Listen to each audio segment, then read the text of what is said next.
ensuring the security of this region, ensuring the safety of ship passage, addressing environmental issues, navigation, traffic, and regulations all require order and arrangements that pertain to the coastal states of this strait, Iran and Oman. There are serious American threats about taking control of certain islands and even conducting a ground landing operation, as reported in some U.S. media outlets, to control the area. How does Iran view these threats? And is Iran prepared to respond militarily to such actions?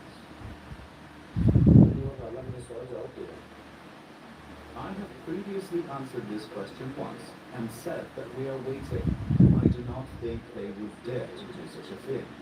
Very heavy casualties would await them. Of course, we do not seek this. We did not start this war, but we defended ourselves forcefully. You have seen the damage inflicted on land, to their facilities, equipment, radars, aircraft and strategic aircraft, and what happened to their AWACS.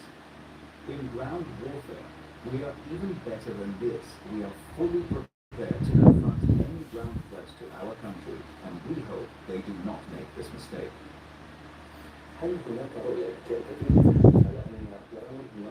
Many say Iran may expand the scope of its confrontation to include Bab el-Mandeb and the Red Sea. Is there any movement, at least diplomatically or within military circles in Iran, regarding this possibility?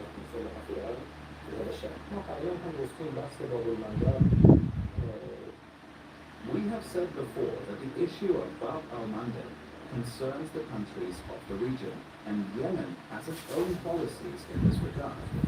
Just as they previously took actions in support of the people of Gaza and the Palestinian people, if they now decide to take any action, that is up to them. We are not asking anyone for anything. We know very well how to defend ourselves, and we do not need anyone in this regard. But if groups in Lebanon, Iraq, or Yemen decide on their own to take actions in support of the people of Iran, that is up to them.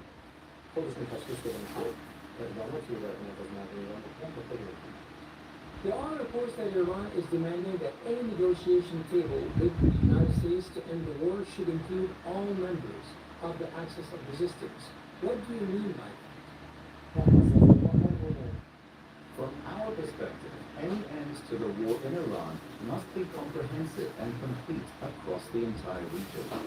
When we speak about ending the war, we mean ending the war in Iran, in Lebanon, in Iraq, in Yemen, across the whole region. We want peace and the absence of war throughout the region, and I think the region agrees. I hope the United States and the Zionist regime understand this as well. The war must end under conditions in which the entire region is at peace, and there is a guarantee that it will not be repeated. Wow, Nigeria, war, the world, east, war, everywhere, war. For now, there will be no negotiations. No decision has been made yet. Whenever a decision is made, we will consider it then. There is discussion that the United States estimate a war time frame of 4 to 6 weeks. What is Iran's own estimate for the preparedness timeline for war? We do not set any deadline for defending ourselves. Wherever necessary, we will defend ourselves in whatever way is necessary. We will defend ourselves, our people, and our country in whatever way is required. It does not matter to us what policy our enemies adopt or what deadlines they set. Of course, we recommend that before they suffer further damage, they should end this war and end it completely and permanently. Meanwhile, statements from Iran suggest readiness for up to 6 months of war. Is Iran truly prepared for such a duration, specifically given that the United States and Israel are talking about targeting Iran's missile and air defense systems? For at least 6 months, wherever necessary, we will defend our country. There are also American claims that Iranian missile and drone systems are currently being targeted, with accusations that Iran is using them against countries in the region. What is your response? Is Iran indeed targeting regional countries? So, where do these missiles that are being fired come from? Where do these drones heading towards them come from? Just 2 days ago, we destroyed this American AWACS aircraft worth about $600 million with a low-cost Iranian drone.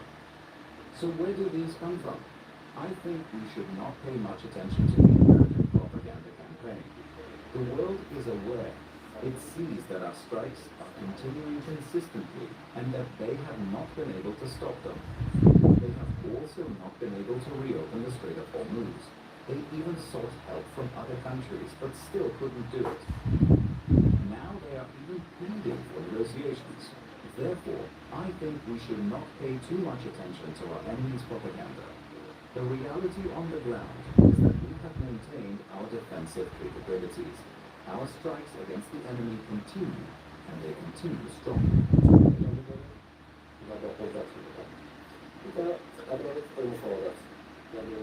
If negotiations between Iran and the United States were to take place, what issues will Iran prioritize at the negotiation table? The American side speaks about the nuclear program, the missile program, and Iran's regional policies. What are Iran's priorities in these negotiations? There is still no plan for negotiations. If one day we reach that point, we will determine the priorities. There is concern among countries in the region. They ask, if Iran is confronting the United States, why are these countries being targeted? This includes Gulf states such as Kuwait, Qatar, Oman, Saudi Arabia, and Bahrain. There's a sense of grievance, as described in Arabic. We have explained this many times. We truly attack our friends in the Persian Gulf region. We attack American facilities, American forces, and American targets that unfortunately are located in these countries. There may be collateral damage, but our targets are only American objectives in these countries. There is a reality that no one can deny. The United States is using the territory, airspace, and waters of these countries to attack Iran. There is substantial evidence and documentation for this. Even the Americans themselves have said it. They have admitted where the guided missiles fired at Iran were launched from. Are they fired from 2,000 kilometers away? No. They are launched from within the region. When their aircraft take off from their ships, where do they refuel? They have no other way. They refuel in the region through American aerial tankers stationed at their bases there. 3 American F-15s were in Kuwait, and according to them, they were mistakenly shot down. Well, anyone can ask, what were they doing in Kuwait? It was clear that they were using Kuwait's airspace to attack Iran. The fact that the United States is using the airspace, territory, and waters of these countries against Iran is a reality. We only target American objectives located in these countries, places that provide services to these forces and where they gather. American newspapers themselves have admitted that American soldiers hide in hotels and office buildings in Persian Gulf countries. In reality, they are using the people of the Persian Gulf as human shields. Why do they not see this reality? We did not start this war. The United States started this war, and the Zionist regime started it, using their bases in these areas. Our friends in the Persian Gulf region should complain about the United States and the Zionist regime and condemn them instead of complaining about us. Why have they never condemned the aggression against Iran? Instead, they condemn us for defending ourselves. That is really not fair. We want our friends in the region to live with dignity and pride. A lot of trouble. We respect Arab sovereignty. We do not insult them the way their American friends sometimes do. No chop head though. Oh, come on, chop head though. I beg. Very Ah, insulting remarks can listen ahead. You want to go carry? of the Persian Gulf countries, but we speak to them with respect. You get one me the one I chop remain, one I divide. How do you envision the future nature of Iran's relationship with the countries of the region? Me do when I divide into two. Relations. I accept that in the future we will have difficult work ahead to rebuild trust. Still, I am confident that with the goodwill on our side, the Islamic values prevalent in Arab countries, and the common goals we share for the security of the Persian Gulf region, we can rebuild that trust. We live together in this region. The security of this region must I say, get me the one I divide into two. ourselves.